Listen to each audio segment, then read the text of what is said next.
Pregnant to Russia. Pregnant to Russia. Pregnant to Russia. Pregnant to Russia. Pregnant to Russia. Hey, this Beer. This Cam. I'm Mary. And this is the Fenger Titans Podcast. And welcome back to the Fenger Titans Podcast, episode 3. Well, in previously mentioned, if you listened to episode 2, we'll be talking about ICE, the Charlie Kirk incident, the New Kings Parade, and a lot of topics that seem to be very pertinent past summer. Cameron, anything you would like to add on? From my own personal experience, we had a dozen or so immigrants / newcomers come into our school that were here last year. None of them are here now. And that none of them were the worst of the worst. And it seemed to me that this topic was important to speak about. Agreed. And in our following segments, we will be talking about very important things that came into fruition over the past summer.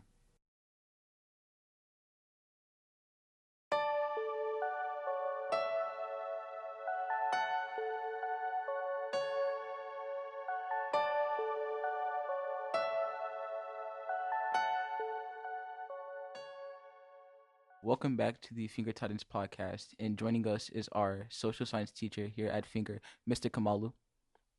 Hello, everyone. Hello, how are you? Yes, and we just wanted Mr. Kamalu here to get a very, more like an adult standpoint of our views and trying to get a more opinion about a serious subject.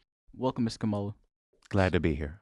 First, I would like to start off by talking about the recent Charlie Kirk incident. So, Cameron, would you like to give us a standpoint about how you feel? Me personally, I feel like as a person who has their own beliefs, I feel like you should not die about what you believe in and talking in front of people or being brave about it at that. I feel like you just shouldn't die about it. And I feel like it's just not right. What about you, Pierre? I feel as though that Charlie Kirk, he used his amendment rights. I feel like what he said, a lot of people would most likely disagree with, but I feel like we should not be penalized by just sharing our views strictly. He was controversial. He was a martyr to some, especially in the Republican Party, and I feel like his death is just very sad. Mr. Kamalu, how do you feel about his death? So I think that you all pretty much say what needs to be said. The most important idea there is the idea that someone could die for their beliefs. Mm-hmm. I think that our ability as a society to be able to disagree is essential. There will be lots of instances and lots of topics that people disagree on, and there are ways for those conversations to be had. But when you cross a line, when mortality is a consequence of you having an opinion, that's dysfunction, and it's very dangerous territory. I don't know that Charlie Kirk was a martyr to begin with. I think that he's become a martyr. I think that he's become that figure as a result of his death. Mm-hmm. Charlie Kirk was an individual. He was an individual who had an opinion, and there have been lots of individuals with opinions. Martin Luther King had an opinion. Barack Obama has an opinion. Yeah. Kamala Harris has an opinion. There are lots of individuals that have an opinion or a viewpoint, and it's wrong for anyone to have their life taken from them as a result of them expressing that opinion. And so I think that in you all stating and expressing that really should be the focal point of that conversation. We can talk as a society. We can talk about anything.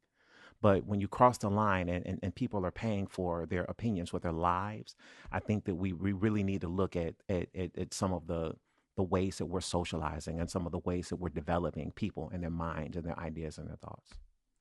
Yes, you stated that very well. I feel like, though, as a society, we should be able to come together, share our opinions, because at the end of the day, there are opinions, and we don't have to always agree with what the person standing next to us is saying, but we can give them a sort of sense of admiration for openly sharing their opinion, knowing that it would trigger the effect that it did to many people. And kind of segueing away from that, I would also like to talk about other big news here in Chicago. which would be the ICE situation. Cameron, how do you feel about the ICE outbreak in Chicago? I feel like those newcomers that have been coming to Chicago and Illinois and other places, they should not be treated like that. It's just straight up dehumanization. They're not treating them like they're a real human being. It's not right at all. And it's crazy how Trump just does this out of, yeah, I feel like as in Trump, he should not be just sending people from any place like Texas all the way over here about newcomers that are just trying to make a change in a new life. And yeah, that's how I feel. What about you, Pierre? I feel as though it's going against what not only we in Chicago but us as a nation stand against. I feel like if we say that we treat all people as people and everyone equal, I feel like we should not only say it with our words but with our actions as well. Because yeah, like you said, people come from everywhere into the United States as a land of the free. And I feel like we should all kind of help them out instead of sending them back to where they came from. Like you said, it's dehumanizing as a nation, and it's just utterly just distasteful. Mr. Kamalu. And so, again, I think that you all kind of unpacked a lot of that very eloquently. I think that what ICE is doing does dehumanize the ways in which they are moving in communities and the ways in which they're conducting the stops. And it's not what they're doing, it's the way that they're doing it. And so in them attempting to detain people, it's the way that they're doing it, busting out car windows and dragging people down in convenience stores. There are ways to arrest people that don't include this type of behavior. And so they are choosing to do this in a dehumanizing way. And I think that and that speaks a lot. What concerns me a bit more than ICE's behavior are kind of some of the ideas around Trump, or Trump is doing this. And this kind of weighs in on our behavior, again, as a society, and the ideas of what a politician or what a person could do. Donald Trump is an elected official. And so Donald Trump isn't doing anything that he's not being permitted to do. And there's a conversation to be had here. And so the movement of troops and the utilization of the military, these are resources of the United States government. This isn't Donald Trump's personal militia. And so these are things that Donald Trump is being permitted to do by the American people, by you, by me. And so I think that we really need to look at who we are. And so when we look and say that we don't want to see people dehumanized, well, what are we doing in order to set laws and set legislation and move things so that these things don't happen? As a society, what are we doing to prevent these things from happening? If we don't like what Donald Trump is doing, what are we doing to curtail his behavior? What are we doing to stop it or change it? Because I don't see much happening. I see a lot of conversations. I see a lot of talking, but I don't see people doing very much to stop it, which is why you see it continuing. And also, while we're on the topic, recently the head of ICE appeared in front of a Chicago judge where he was on film with no body cam on, no recording, throwing a tear gas grenade in front of a group of kids who were trick-or-treating. Cameron, how do you feel? I feel like that's pretty crazy because you feel like you have so much authority just to throw a tear gas in front of a whole bunch of children. It's like, especially if you don't have your body cam on at that, that's just straight up you just caught yourself red-handed and you think it's okay. That's just not okay at all. And the fact that the person that was standing in front of the judge tried to justify what he was doing is pretty crazy as well. What about you, Pierre? I feel as though if we give people, well, coming from my standpoint, if we give some people the power and the authority that they have, such as people like ICE, where we allow them to sort of take dehumanize people like they have in destroying homes and families and lives, and we give them ability to just throw a tear gas grenade in front of a group of children who weren't in no way, shape, or form a harm or threat to our society. I feel like I feel like it's sort of a point where we get to just sit back and think, how far are we willing to go, and what is the point where we say no? Mr. Kamalu, do you have any thoughts? Absolutely. And so I actually did some research on this particular incident where this individual was recorded on video discharging this grenade into a crowd of individuals.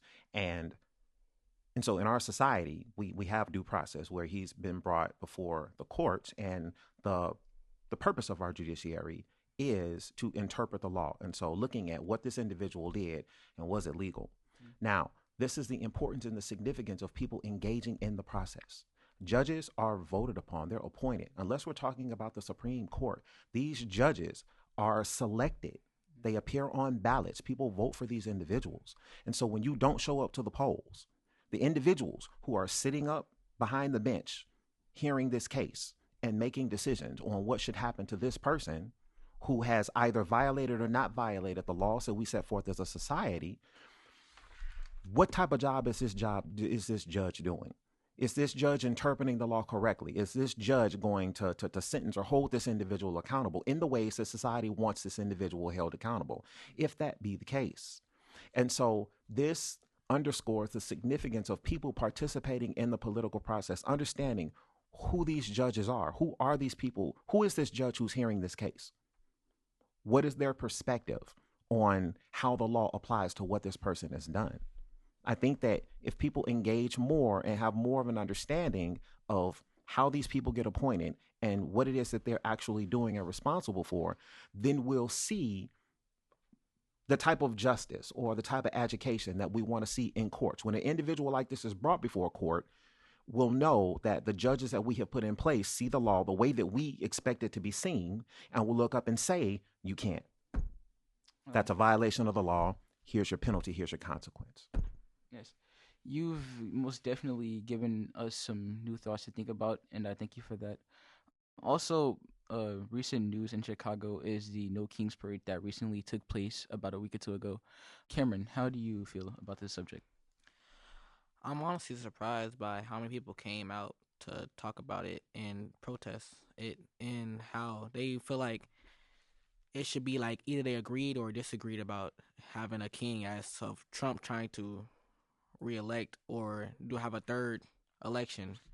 And I feel like it's kind of crazy how he's trying to have so much power and be like someone like Vladimir Putin.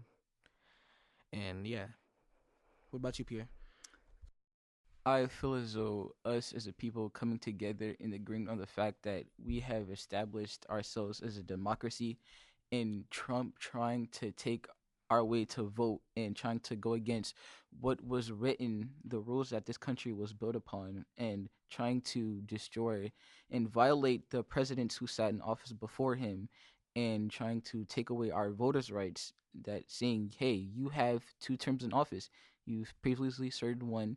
You lost your second term. I meant your second election. You won this one. After these 4 years, you're done. I feel like we as a community and as a nation, we are trying to show that, hey, we need you to understand that you don't have as much power as you try to lead on. I feel like he is trying to make himself seem as bigger and as stronger as he is. Yeah, I just feel thankful that we can come together, you know, without all the recent things and without arguing or fighting or clashing with each other, and saying, hey, we want you to leave after this term is over. Mr. Kamalu? You said something there at the closing of your statement that I feel was a very salient part of the No Kings demonstrations, and that is that they were largely peaceful. I thought that was amazing, that many people in that many places could come together to have this conversation and do so without conflict. So I was immensely grateful and humbled by observing that. The other thing that I think is that it's a good start.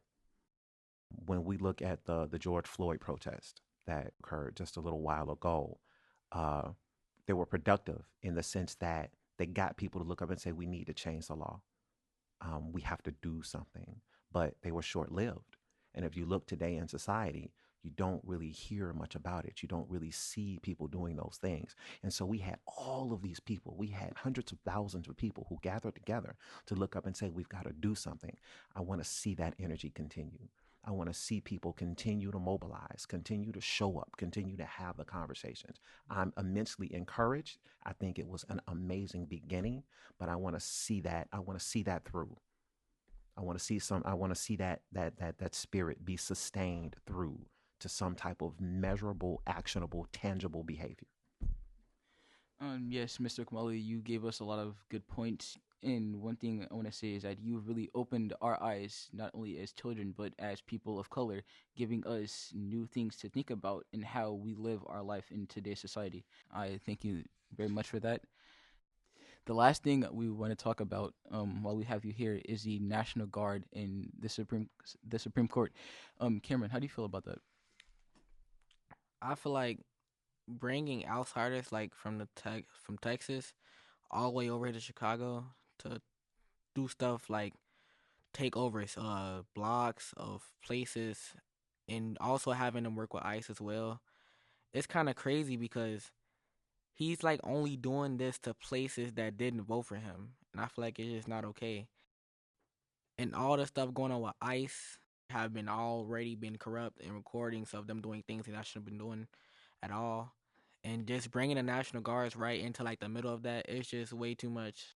And I feel like if you're gonna like send like do this type of stuff to like places that didn't vote for you, that's just so unsportsmanlike. And I feel like it's just corrupt, and that's just not it going on at the same time. And I feel like it's just bad timing.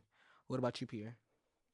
Um, I agree with a lot of the stuff you said, but one thing I want to add on more upon is that I believe, and I'm pretty sure it's obvious to many people, that the only reason why Trump is sending or trying to send National Guard here into Chicago is that he wants a uprising. He wants us as citizens to say no against him, so he can say that we're being more violent, causing more destruction, to then allow him to bring in more guards and cause more things of action. I feel like it's really unnecessary. I feel like as the person who we call a president, you should look at everything and everyone with fairness. I feel like you shouldn't have any biases, because at the end of the day, you control majority or have a huge part in majority of what this country does.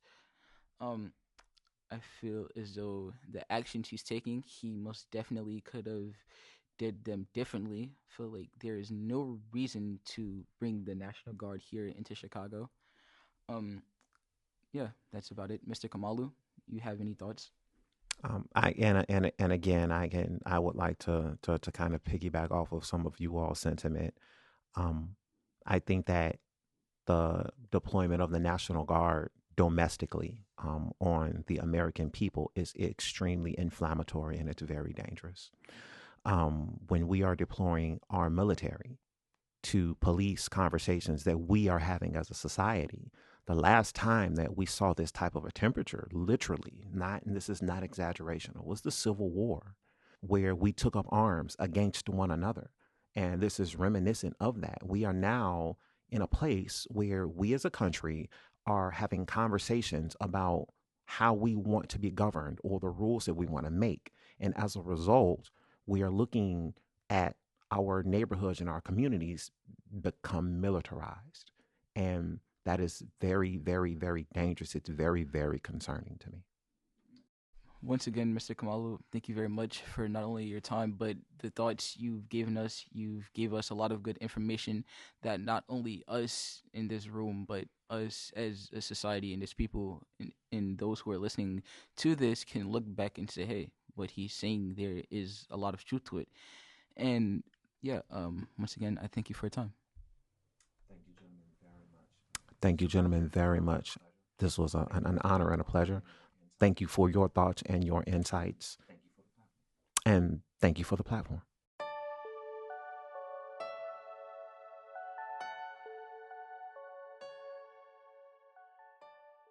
So we'd like to thank our principal, Miss Misha Lamy, and our youth guidance program, especially Mr. Miles. I got a question. What is it? So, if Donald Trump is to run for a third term, does that mean that Obama can run for a third term as well and go against him? I mean, I don't know, but that's for surely something I'd like to see.